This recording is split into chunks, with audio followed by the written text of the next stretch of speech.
नमस्कार, आप देख रहे हैं लोकतंत्र की बुनियाद। जब हम दिल्ली आए थे तो हमारे 350-400 रुपए की नौकरी लगी थी।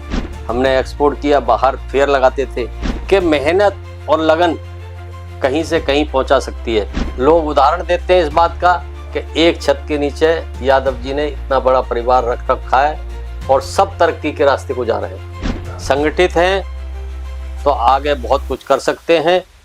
1 और 1 11 होता है। जहाँ भी सामाजिक कार्यक्रम होता है, आपका नाम अगर वहाँ न लिया जाए तो ऐसा लगता है कि खालीपन है। इस सामाजिक जो सद्भाव है उसको कैसे आपने विकसित किया? कि अगर मैं तरक्की कर रहा हूँ तो मेरा भाई भी तरक्की करे, मेरा परिवार, मेरे आसपास के लोग भी तरक्की करें, मेरे गांव के भी तरक्की करें, मेरे प्रदेश के भी तरक्की करें, ये मेरा भाव रहा है। कोई भी समाज का बंदा, कोई गरीब है जो जिस काबिल नहीं है उसकी सेवा करते हैं। हमने समाज में धर्मशालाएं, शमशान घाट, गांव में फ्री हॉस्पिटल। आप समाज सेवी तो है ही, आप पर्यावरण प्रेमी भी हैं। पर्यावरण का खास ख्याल रखते हैं। आवास हो या कार्यालय, वहाँ पे जो हरियाली होती है चकाचौंध भरी होती है। और पर्यावरण से जिसने प्यार कर लिया तो उसकी जिंदगी समझ लो सुधर गई। नमस्कार, स्वागत है आपका लोकतंत्र की बुनियाद में। मैं हूं गणेश यादव। मैं अपने कार्यक्रम के तहत प्रत्येक कार्यक्षेत्र के सिद्धस्त महानुभाव से मिलता हूं। अक्सर उन महानुभावों से जरूर मिलता हूं जो ग्रामीण पृष्ठभूमि से होते हैं और ग्रामीण पृष्ठभूमि के होने के बावजूद उनके सपने बहुत ऊंचे होते हैं और वो सपने उन्हें सोने नहीं देता है और कहता है, आप सो मत, आप उठो, आपकी मंजिल कहीं और है। ऐसी शख्सियत जो किसी भी परिचय के मोहताज नहीं, आदरणीय करण सिंह यादव जी, जो एक किसान परिवार से निकलकर आज देश की राजधानी दिल्ली में अपना आधिपत्य स्थापित कर रखे। सर नमस्कार, स्वागत है आपका लोकतंत्र की बुनियाद में। नमस्कार। एक ग्रामीण पृष्ठभूमि से आकर के और दिल्ली जैसे शहर में पहुंचना और यहां तक आना, ये गाथा कैसे शुरू हुई और कैसे आपने संभल से यहां तक का सफर तय किया? बहुत अच्छा सवाल है। देखिए, मैं एक किसान परिवार का बेटा हूं, जो कि हमारे फादर की जिंदगी सफर में किसान मेहनत में, किसानी में निकल गई पूरी और हमें पढ़ाया लिखाया। हमने बड़े गरीब, मतलब एक तरह से नीचे तबके से, मतलब सामान्य किसान परिवार से, सामान्य परिवार से हैं और मेहनत करके के हमने अपनी पढ़ाई शुरू की। और पढ़ाई हमारे फादर ने जो भी मेहनत की उन्होंने पढ़ाया। हम गांव से निकल करके, गांव की हमने 5वीं शिक्षा गांव में पूरी की। उसके बाद हम 5-6 किलोमीटर एक संभल है सिटी, वहाँ से हमने शुरुआत की। तो वहाँ हमने कई बार, हम ऐसी स्थिति बनती थी कि साइकिल से या पैदल हम जाते थे और अपनी पढ़ाई करते थे। पढ़ाई में हम शुरू से होशियार थे, पढ़े लिखने में, और हमने अपनी मेहनत से ये सोचा था कि हम किसान परिवार से हैं तो हम कहीं सर्विस करेंगे, नौकरी करेंगे, अपनी तरक्की करेंगे। तरक्की हमने शुरू से ये सोच रखा था कि हम अपनी जितनी हो सकती है तरक्की करेंगे और हम किसानी ना करें, बच जाए तो अच्छा है। लेकिन ऊपर वाले की मेहरबानी और हमारी मेहनत, हमने पढ़ाई शुरू करी, पढ़ाई की, 10वीं की, 12वीं की। फिर हमारी सन 75 में हमारी शादी हो गई और शादी होने के बाद हमने फिर ग्रेजुएट किया, ITI की चंदोसी से। हमारे साथ के जो बच्चे थे लड़के, वो पुलिस में चले गए, लेकिन हमारे मन में यही पीड़ा थी कि उनकी नौकरी लगी, हमारी नहीं लगी। हम किसी भी तरह से अपने ग्रेजुएट करने के बाद 79 में हम दिल्ली आ गए। दिल्ली हमारे परिवार में एक 79 में एक छोटी सी बेटी थी, आई थी, और हमारा छोटा भाई था ब्रजपाल, वो गांव में पढ़ता था।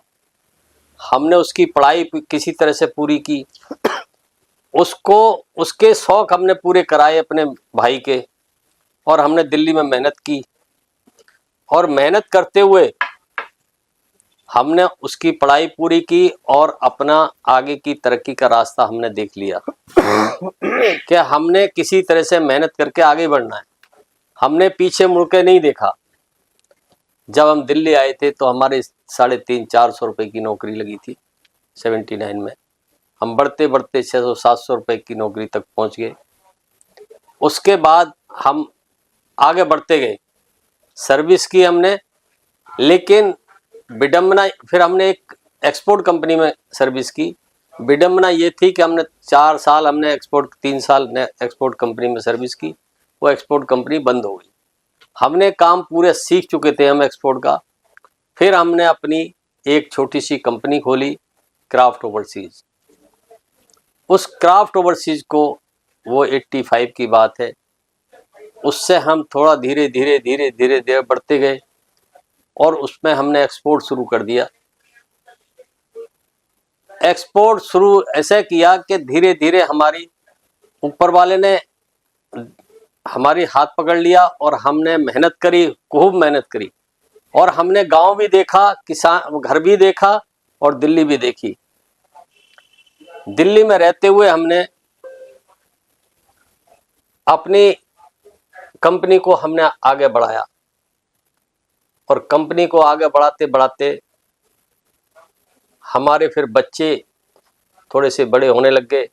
भाई भी यहाँ आ गया, हमारा एक श्रीपाल हमारा कर्जन है, वो भी आ गया। सब मैंने बुला लिए, सब काम में लगा दिए सारे। सबने मेहनत करी, काम किया। आज उनकी बदौलत है कि ब्रजपाल छोटा भाई है मेरा और श्रीपाल मेरा कर्जन, इन्होंने मेहनत करके, और बच्चों ने भी मेहनत करी, कंपनी आगे बढ़ गई। हमने एक्सपोर्ट किया, बाहर फेयर लगाते थे, और करते करते हमें ऑर्डर अच्छे मिले। हमने एक्सपोर्ट करके अपने काम को आगे बढ़ा दिया, और बढ़ाते बढ़ाते हम ये हो गए कि आज हमारे पास 4-5 कंपनी है और सबके अलग अलग बिजनेस हैं। बेटे का अलग, भाई का अलग, और श्रीपाल का अलग, ब्रजपाल का अलग, और हमारे बच्चों का अलग, उनके बच्चों का अलग। सारी कंपनियों, सबने अपनी अपनी कंपनी खोली और एक्सपोर्ट कर रहे हैं। तो मैं ये कहना चाहूँगा आपको कि मेहनत और लगन कहीं से कहीं पहुंचा सकती है। ये हमारा उदाहरण है कि हम एक छोटे से गांव से, परिवार से निकल के आए, और आज हम, परमात्मा ने हाथ पकड़ा है, हम पे सब कुछ है। और आगे बढ़ने के बाद हमारी वाइफ का, ओमवती यादव, उनका बहुत बड़ा हाथ रहा है। उसने परिवार को बांध के रखा, बच्चों को पढ़ाया, और भाई कर्जन का परिवार, भाई का परिवार, मेरा परिवार, एक छत के नीचे रहते थे हम। 2-3 कमरों का मकान, और उसमें रह के उन्होंने संघर्ष करने के बाद उन्हें सब पढ़ा लिखा दिया।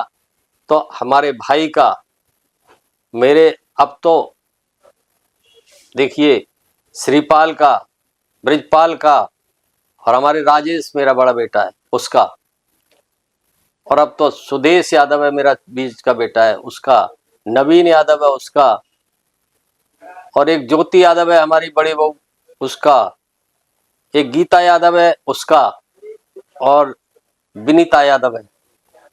जो हमारी तीनों बच्चों के जो परिवार है, उन्होंने, सबने मेहनत करके सब आगे बढ़े हैं, और सब अब एक है। हम एक छत के नीचे रहते हैं सारे।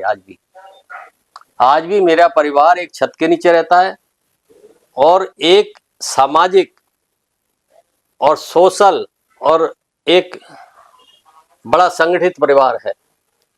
मैं तारीफ करता हूं अपने परिवार की, इसलिए कि एक सब आज्ञाकारी है, कोई भी मेरी बात को टालता नहीं है, और वो सारे जानते हैं, सब उदाहरण हैं। लोग उदाहरण देते हैं इस बात का कि एक छत के नीचे यादव जी ने इतना बड़ा परिवार रख रखा है और सब तरक्की के रास्ते को जा रहे हैं। आज एक वृक्ष था, उसकी टहनियां सारे में फैल गई पूरी। एक चर्चा चहुं ओर है। संभल निवासी दुर्गादास जी का लाल दिल्ली में कर रहे हैं कमाल। यह सफर कैसे यहाँ तक पहुंचे? ये हमारे फादर दुर्गादास यादव, उन्हीं की प्रेरणा है, उन्हीं की दुआएं हैं, उनकी मेहनत है। हमारी माँ शीतल देवी और फादर हमारे दुर्गादास यादव, जिन्होंने हमें पैदल चलना सिखाया, जो आज हम उन्हीं की दुआएं और उनका आशीर्वाद है कि आज हम इन ऊंचाइयों पर हैं। वो भी बड़े समाज सेवी थे, उनका भी नाम था, लेकिन उनके आशीर्वाद से हमने मेहनत करके आज यहाँ तक आए हैं। ग्रामीण पृष्ठभूमि में तो अधिकतर देखने को मिलता है कि परिवार एकजुट रहता है, लेकिन शहरीय पृष्ठभूमि में बहुत कम होता है, क्योंकि चकाचौंध भरी जिंदगी होती है और शहरीय हवाओं का भी असर होता है। लेकिन इस सब के बावजूद भी आज आपके घर में पोते पोती का भी समय और पोते पोती भी बड़े हो रहे हैं, लेकिन परिवार एकजुट है और सब आपके आदर्शों को फॉलो करते हैं। क्या रहस्य? देखिए, ये संस्कार होता है गणेश जी, आप बड़े पत्रकार हैं, और ये एक ऐसा संस्कार होता है एक परिवार में जो माँ बाप से मिलता है। जो हमारे माँ बाप ने दिया, आगे हमने फॉलो किया, आज हमने किया है, वो हमारा परिवार हमारी उस पर चल रहा है। और ये संस्कार से ही किसी को कैसा भी संस्कार किसी लाइन में डाल दो, वो उसी लाइन पे चलेगा। संस्कार एक ऐसे होते हैं, शिक्षा अच्छी हो, संगठित परिवार हो और किसी गलत लाइन में ना डालें, ना पड़े, वो एक परिवार संगठित होकर ऊपर उठता है।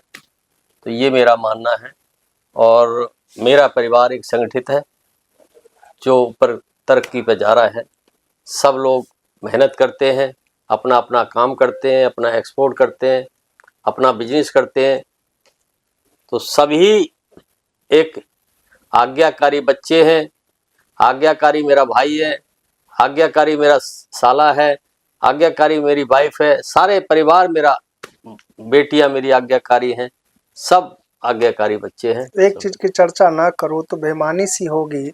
अक्सर ऐसा होता है, जब परिवार संभ्रांत हो जाता है, सामर्थ्यवान हो जाता है, तो बच्चे कई बार अपनी मनमानी करते हैं और खान पान में भी ऊंच नीच करने लगते हैं। लेकिन यहाँ देखने को मिल रहा है कि वही बिल्कुल सांकेतिक चीजें जिस दिशा पे आपने बच्चों को डाल रखा है, वही दिशा पकड़े हैं।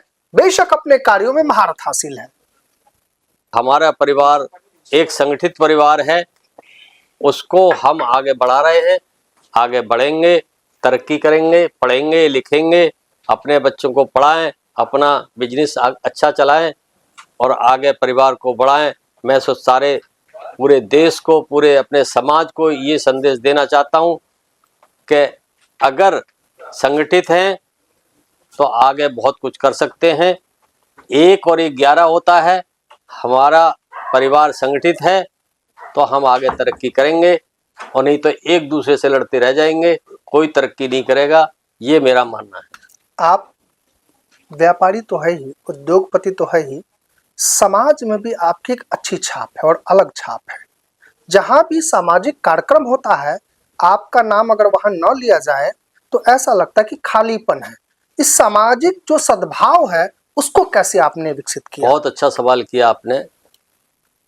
देखिए, मेरा बचपन से ही मेरा समाज से लगाव है, और मैंने ये बचपन से ये सीखा है कि अगर मैं तरक्की कर रहा हूं तो मेरा भाई भी तरक्की करे, मेरा परिवार, मेरे आसपास के लोग भी तरक्की करें, मेरे गांव के भी तरक्की करें, मेरे प्रदेश के भी तरक्की करें। ये मेरा भाव रहा है।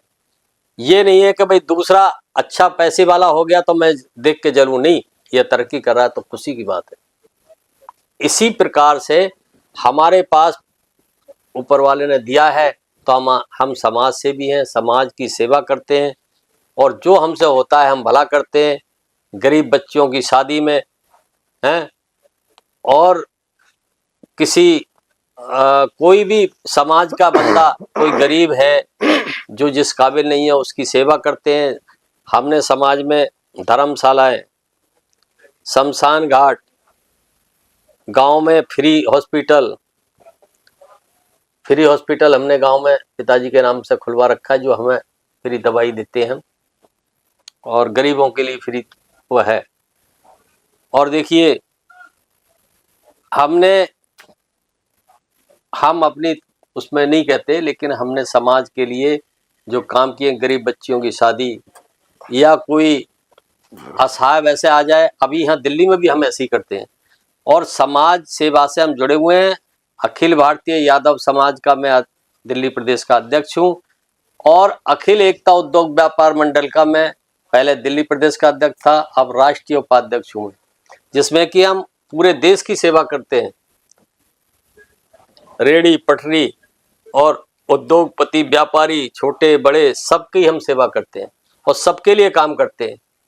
तो हमारा उद्देश्य है कि परमात्मा ने ये दिया है, तो अब हमने जो कमाना था कमाया, और परमात्मा दे रहा है, तो हम सेवा करें, किसकी जितनी हो सकती है सेवा करें। अपना टाइम सेवा में ज़्यादा देते हैं। काम हमारा ठीक है, परमात्मा ने अपना पकड़ा हुआ है, जो है हम समाज की सेवा करते हैं। अक्सर ऐसा देखने को मिलता है कि जिन वृक्ष से निकलता है तना, वो अक्सर वृक्ष को भूल जाता है, लेकिन आज भी आपका संभल के प्रति उतना ही लगाव है जितना गलियों में खेलते वक्त लगाव था। आज भी वही संभल से अपनापन है, क्योंकि हर वर्ष वो वानगी देखने को मिलती है।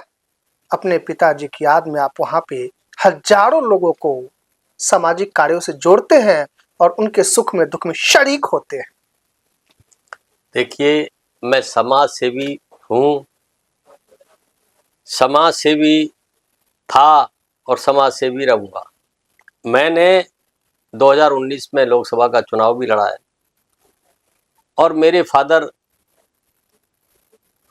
जो कि मेरे फादर का नाम दुर्गा दास है, वो स्वर्गवास हो गए थे। तब मैंने उनकी याद में एक फ्री हॉस्पिटल, 10-12 हज़ार लोगों का खाना हर साल उनके बरसी पर हर बरसी मैं करता हूँ। और जो भी सर्दियों में होती है, कंबल बांटना, ये करना वो करना, जो होता है हमसे उनकी याद में हम करते रहते हैं। और वैसे भी हम एक समाज सेवी हैं, तो समाज की सेवा करते हैं और करते रहेंगे। मैंने चुनाव अधिकतर कई प्रदेशों में कवर किया है। मुझे सौभाग्य से 2019 का लोकसभा चुनाव, जिसमें आप लोकसभा का चुनाव लड़ रहे थे, उसकी कवरेज का भी अवसर मिला। हमने जो जन सैलाब देखा, ये जुड़ाव कैसे? मैं आपको बता दूं कि 2019 का मैंने चुनाव लड़ना नहीं था, लेकिन अचानक हमें कहीं से फोन आया, बोला आप 2019 का चुनाव लड़ो। मैंने घर वालों से सलाह की, भाई से, परिवार से, सब पूरा सलाह करने के बाद बोला आप ले आइए, टिकट ले आओ और हम लड़ेंगे।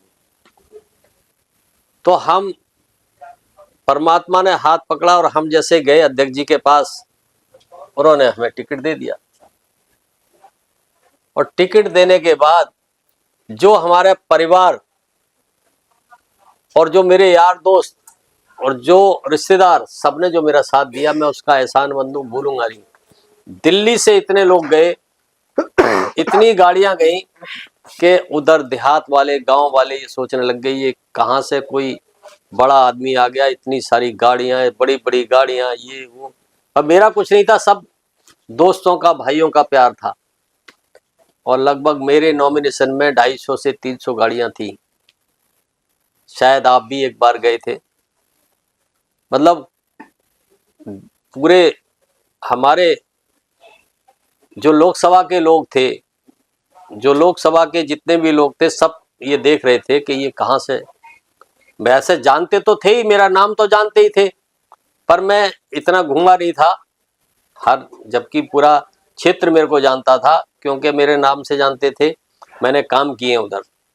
उसके बाद जब हमने क्षेत्र में इलेक्शन लड़ा है तो पर बच्चा छोटा बड़ा सब मेरे से परिचित हो गया, और परिचित होने के बाद उस क्षेत्र में जो मेरा नाम है, जो मेरा पहचान है, वो किसी से छुपा नहीं है। और मैंने प्रदेश में अपने क्षेत्र में जो काम किया है वो सभी जानते हैं कि मैंने गरीबों का भला किया, जो वही हो सकता है भला करता हूँ, गरीब बच्चों की शादी में शामिल रहता हूँ, हर काम को मेरे जो होता है वो मैं करता हूँ, समाज सेवा करता हूँ, तो ये मैं करता रहूँगा। ये मेरा एक हॉबी है, समाज सेवा मेरी हॉबी है, हॉबी बन चुकी है। तो मैं लोगों के लिए काम करता हूँ जिससे कि परमात्मा मेरा हाथ पकड़ लेता है, भाई अच्छा कर रहे हो किसी और के लिए तो तुम्हारा भी कहीं से न कहीं से परमात्मा देता है। तो ये मेरा काम है, ये मेरी हॉबी है। लोकसभा का चुनाव में लड़ा और पूरे एरिया के अंदर ऐसा चुनाव, कहते थे लोग कभी ऐसा चुनाव किसी ने नहीं लड़ा। हार जीत लगी रहती है, थोड़ा हार गए कोई बात नहीं, हार और जीत तो होती है। तो मैं चुनाव लड़ा और पूरे दम से लड़ा। परिवार के सभी लोगों का आपको मान सम्मान और स्नेह मिलता है, लेकिन आपके श्रीमती जी का आपके ऊपर विशेष स्नेह होता है, क्योंकि अक्सर कहती नजर आती है आपने खाया, यानी कि आपका पूरा ख्याल रखना इस उम्र में भी कितना संतोषजनक। देखिए, हमारी जो ओमवती यादव है मेरी वाइफ, वो एक देवी है, देवी। सच बताऊं तो जब से मेरी शादी हुई है, मतलब तब से हम ऊपर उठते गए, जो तरक्की मेरी हुई है, और वो मेरा ही ख्याल नहीं पूरे परिवार का ख्याल रखती हैं। और मेरा ख्याल तो विशेष कर रखती है कि भाई कहाँ पे खाना खाया नहीं खाया, ये परिवार का एक मुखिया मेरी वाइफ ओमवती यादव है, जो हमें सबका ख्याल रखती है। कहते हैं कि बड़े बुजुर्गों का जो दोस्त है वो पोता पोती होते हैं। हाँ, कितना समय मिलता है पोता पोती से खेलने का? पोता पोती भी मेरे इतने प्यारे हैं कि एक बार तो मेरे पास जरूर आते हैं, दादू नहीं आए, दादू नहीं आए, दादू नहीं आए। मेरे पास समय कम होता है, लेकिन फिर भी मैं कोशिश होती है कि मैं अपने पोते पोतियों से सबसे मिलूं और सबसे प्यार करूं और सबसे करता हूं। और वैसे वो सब खुश हैं, मेरा परिवार बहुत खुश है। आपके बेटों का तो स्नेह आपके साथ रहता है, लेकिन बहुएं जो पुत्री समान आपके घर में हैं, उन सबका कितना स्नेह रहता है, कितना मान सम्मान देखिए, रहता है? मेरी 3 बहुएं हैं, मतलब बेटियां, सब मैं बेटी कहता हूँ मैं तीनों को। बड़ी बेटी है मेरी ज्योति यादव, बीच की है मेरी गीता यादव, और छोटी है विनीता यादव। तीनों ही मेरे को बहुत प्रिय हैं, बड़ा लाड़ प्यार करती हैं, मेरे हर चीज पूछती हैं, चाय से लेकर, खाने से लेकर, पानी से लेकर, 2-2 3-3 बार पूछ के जाएंगी। मैं खाना खा रहा हूँगा तो 3 बार पूछने आएंगी, पापा और क्या चाहिए, पापा और क्या चाहिए, और सब ध्यान रखती हैं। और सभी मेरी बच्ची अच्छी हैं, तीनों बहुत प्यारी हैं। आप समाज सेवी तो है ही, आप पर्यावरण प्रेमी भी हैं, पर्यावरण का खास ख्याल रखते हैं। आवास हो या कार्यालय, वहां पे जो हरियाली होती है चकाचौंध भरी होती है। आपको फूलों से बड़ा प्यार है। ये पर्यावरण और प्रकृति का संदेश कैसे आप संजोए हुए हैं? मैं आपको बताऊं कि पर्यावरण एक ऐसी चीज है जो आदमी को जिंदगी देती है, ऑक्सीजन देती है। और पर्यावरण से जिसने प्यार कर लिया तो उसकी जिंदगी समझ लो सुधर गई।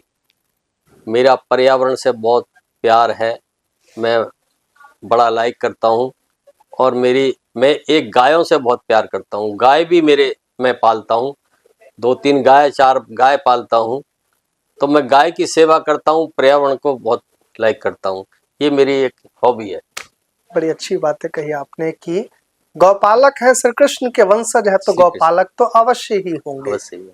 आप अपने जीवन की गाथा कुछ ऐसे लोगों को भी सुनाते हैं जो कहीं न कहीं परिवार से तितर बितर होते हैं, ताकि उनको प्रेरणा मिल सके। देखो, मैं एक परिवार की गाथा क्या, मैं लोगों को बताता हूँ कि मेरे परिवार एक एग्जाम्पल है, कितना अच्छा है, एक संगठित है। और लोगों को मैं यही प्रेरणा देता हूँ कि आप परिवार से प्यार करें और प्रकृति से प्यार करें, गौओं से प्यार करें, आपकी हमेशा तरक्की होगी, आप पीछे नहीं हो सकते। आप देखिए, प्रकृति से प्यार करेंगे, आपकी ज़िंदगी बढ़ेगी, अच्छा होगा, तरक्की होगी। और आप गौओं की सेवा करेंगे, जब भी आपके लिए कई तो ऐसी चीज़ होती हैं जो इतने एक मर्ज होती हैं, जैसे आदमी का कई बीमारियां होती हैं जो गौ पर हाथ फेरने से भी दूर ठीक हो जाती हैं। उसका दूध पीना एक अमृत के समान है। तो हम ये सब चीज़ एक लाइक करते हैं, अपना परिवार को और अपना सब हम खुश रहते हैं और बड़ी अच्छी लाइफ जी रहे हैं। आपने बड़ी अच्छी बातें कही गौ की। आजकल समाज में देखने को मिलता है कि पुरातन संस्कृति में भी गाय को पाला जाता था, माँ का दर्जा दिया गया है, गाय को बांध करके चारा दिया जाता था। जहां तक बात कुत्तों की है तो उसको घर की रखवाली के लिए बाहर रखा जाता था। लेकिन अब विपरीत हो गया है, कई बार ऐसा देखने को मिलता है। आज भी समाज में अच्छे लोग हैं जो इन चीजों को फॉलो कर रहे हैं। अब कुत्ते को अंदर रखने लगे हैं लोग और गाय को बाहर छोड़ देते हैं। क्या ऐसा नहीं लग रहा है कि इन चीजों से हमारी संस्कृति धूमिल हो रही है? नहीं, देखिए, संस्कृति हमारी काफ़ी पीछे जा रही है। एक्चुअल में हम पुराने सब कुछ भूलते जा रहे हैं। पहले बैठ करके पत्तल पे खाना खाते थे और हम मिट्टी के बर्तन में और उसमें पकाते थे। कुछ वैसे बर्तन होते थे पीतल के। अब सभी कुछ चेंज हो गया है। आदमी एक मॉडर्न बन रहा है और मॉडर्न बनने से बीमारियां बहुत बढ़ रही हैं, क्योंकि मैदा और डालडा घी और अदर किस्म की कुछ सब्जियां, इस तरह के कुछ नुकसानदायक कुछ चीज़ें हैं जो लोग खाने को ज़्यादा पसंद करते हैं, लाइक करते हैं। उससे आदमी की ज़िंदगी आधी रह जाती है। लेकिन जो नेचुरल पे आ गया, नेचुरल चीज़ पे आ गया, नेचुरल पंथी पे आ गया, वो आदमी ज़िंदगी ज़्यादा जीता है और उसकी लाइफ हमेशा अच्छी रहती है। लेकिन मैं समाज को ये संदेश ज़रूर दूंगा कि इन सब चीज़ों से दूर होकर के नेचुरल लाइफ को जियो, अच्छा खाओ, मोटा खाओ और मोटा पहनो। हमें इन चीज़ों से दूर रहना चाहिए जो हमारे शरीर के लिए और प्रकृति के लिए, सभी के लिए नुकसान देती है। हमें नेचुरल उसमें रहना चाहिए। अब हम प्रकृति पे भी कब्जा करते हैं कि पेड़ काट देते हैं, ये काट दिया, वो काट दिया, यहाँ ये कर दिया, वो कर दिया। ये सब नुकसान का देश के लिए और अपने लिए, सब समाज के लिए वो है। तो इसको हमें सुधारना चाहिए समाज में और अपने आप में भी, और हमें ज़िंदगी अच्छी जिए। हम पुराने तरीके से जिएंगे। अब आजकल के बच्चे किसी को कोई नमस्ते, कोई वो नहीं, सीधा कुछ नहीं, या करेंगे तो दूर से नमस्ते, दूर से ये, अरे हाय हाय करके जाएंगे। हाय बाय छोड़ो, हरे कृष्णा बोलो, जय श्री कृष्णा। किसी से भी हाथ मिलाओ, किसी से फ़ोन पे बात करो, किसी से भी कोई बात करनी हो, किसी से हलो ना करके के जय श्री कृष्णा बोलो। उससे क्या है, एक हमें जिस वंश के हम हैं, जो श्री कृष्ण भगवान हैं, वो हमारे ऊपर हाथ रखेंगे, हम आगे बढ़ेंगे और शरीर स्वस्थ और तरक्की सब कुछ उसके हाथ में है। तो इसलिए नेचुरल उस पर आओ और तरक्की करो। हमें ये सब छोड़ना चाहिए जो हमारे शरीर को नुकसान देती है। कहते हैं कहीं ना कहीं जो पश्चिमी सभ्यता है, जो बाहरी संस्कृति है, हिल्लो का जमाना, उन्होंने हमारी संस्कृति को काफी धूमिल किया है। अगर हमें अपनी संस्कृति बचाए रखना है तो हमें अपनी सनातन परंपरा को अपनाए रखना होगा, ऐसा ही कुछ। सनातन परंपरा बहुत जरूरी है। देखिए, पहले सनातन, हम पहले जब हम गांव में रहते थे तो 2 कमरे का मकान होता था, हम 10 परिवार के 10 लोग रहते थे उसमें, और इतनी आनंद से नींद आती थी, इतने प्यार से खाना खाते थे और आपस में हंस बोलते थे कि उसका आनंद ही अलग है। और ना कोई बीमारी, ना कोई हारी, ना कोई दुख, ना कोई तकलीफ, और एक दूसरे की दुख तकलीफ में सब खड़े होते थे, पूरा गांव खड़ा हो जाता था। आज पड़ोस के पड़ोस में पता नहीं लगता कौन बीमार है, कौन मर गया, कौन जा रहा है, कौन क्या हो रहा है, पड़ोस में भी नहीं पता। तो ये एक प्यार और खाना एक आदमी की जिंदगी का, मेन आदमी की जिंदगी का सबसे बड़ा ये है कि हम खुश हैं, खुश रहे, और खुशी रहना ही जिंदगी का आगे बढ़ना है। जिंदगी अच्छी जीनी है तो खुश रहो, और खुश जब ही रह सकते हो जब परिवार खुश है या आसपास के सब यार दोस्त खुश हैं। अकेला आदमी कुछ नहीं कर सकता। तो ये हमारी जिंदगी को अभी बदलना चाहिए और सनातन को अपनाना चाहिए कि जिससे कि हम आगे अपने बच्चों को, परिवार को, सबको ये सिखाएं और आपस में प्यार मोहब्बत और जिंदगी को अच्छा जीना सीखें। उन युवाओं को क्या संदेश जिन्होंने अपनी जड़ को भुला दिया है और नई चकाचौंध भरी जिंदगी में जिन्होंने जीना सिखाया, जिन्होंने जीवन दिया, उनको कई बार भुला देते हैं। तो को आजकल बड़े एग्जाम्पल हैं, मैं आपको बता दूं कि जो ज़्यादा पढ़े लिखे और वैसे लोग हैं वो अपने माँ बाप परिवार को भी भूल गए हैं। मान लो यहाँ से मैं बंगलोर या विदेश किसी अमेरिका या कहीं बच्चे चले गए और माँ बाप यहाँ रह गए, तो माँ बाप को कोई मतलब नहीं है, बच्चों को कोई मतलब नहीं माँ बाप कैसे हैं क्या है। और तो और यहाँ पे इंडिया के अंदर ऐसे परिवार हैं जिनके माँ बाप, उनको माँ बाप को हम उसमें ले जाते हैं अनाथ आश्रम में और वहाँ छोड़ के आते हैं और अपनी पढ़ाई लिखाई अपने बीवी के साथ, बच्चों के साथ एंजॉय कर रहे हैं, वो अपने अनाथ आश्रम में बैठे हुए हैं माँ बाप। तो ऐसे परिवार को, ऐसे बच्चों के लिए धिक्कार है। पैसे का, किसी भी चीज़ का कोई मतलब नहीं है उनसे। जो अपने माँ बाप को अगर नहीं पहचान सकता, नहीं पालन पोषण कर सकता, तो मैं ऐसे परिवार को सबसे घटिया समझता हूँ। और ऐसे परिवार आजकल हैं जो नहीं होना चाहिए। हमारा साथ थे करण सिंह यादव जी, जिन्होंने अपने जीवन वृत्त को बड़ी बारीकी से समझाया, बताया, और इन्होंने साफ तौर पे उन लोगों को एक संदेश दिया, एक संकेत दिया। अगर आपने अपनी जड़ को छोड़ा, आप अपनी जड़ से जुड़े नहीं रहे, तो आपकी संस्कृति धूमिल हो जाएगी। आप अपने बड़े बुजुर्गों की इज्जत करें, तभी आपकी इज्जत होगी, क्योंकि एक न एक दिन आपको भी बुजुर्ग जरूर होना है। इन्होंने मेरे द्वारा पूछे गए प्रत्येक विषयों पे बड़ी बेबाकी से अपना पक्ष रखा और खासकर उन युवा पीढ़ी को बहुत कुछ बताने का कार्य किया है। इसी तरह बने रहे हमारे साथ, देखते रहे लोकतंत्र की बुनियाद। नमस्कार। नमस्कार। हमसे जुड़े रहने के लिए हमारे YouTube चैनल को सब्सक्राइब करें और नई वीडियो की नोटिफिकेशन के लिए बेल आइकॉन को दबाएं।